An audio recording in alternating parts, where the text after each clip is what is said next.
Rodio Ibérico, de París, la editorial anarquista. Vuelvo a repetir que es imposible hacer la historia del franquismo, de la dictadura franquista y de los fascismos europeos sin recurrir al fondo editorial de Rodio Ibérico.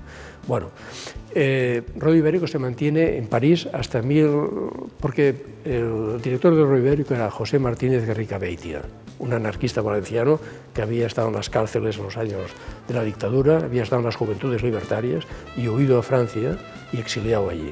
Entonces funda Rodio Ibérico con la ayuda de otras personalidades.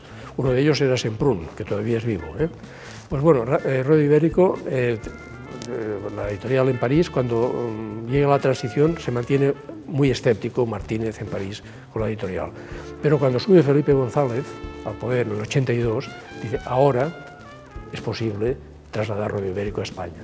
Entonces se va a Madrid, José Martínez de Garrigabeitia, habla con Alfonso Guerra, vicepresidente del gobierno, y le dice, estoy dispuesto a traer la editorial Rodio Ibérico, era muy famosa, cuidado, a Barcelona o a Madrid, donde decidáis, ya que estáis.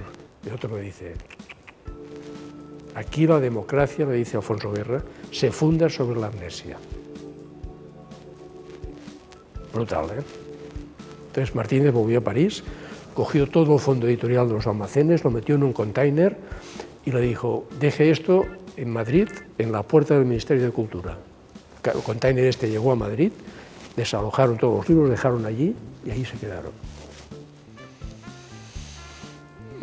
Poco después, Martínez viene a Barcelona, yo lo vi en Barcelona, me lo encontré un día en la calle de Urgel de Barcelona y recuerdo que estuvimos hablando, porque yo había ido mucho a Rodio Ibérico de jovencito y nos llevaba a los jacobinos, a los estudiantes. Y me dijo, Bernat, nosotros limpiamos los retretes del franquismo y ahora se han sentado los impostores.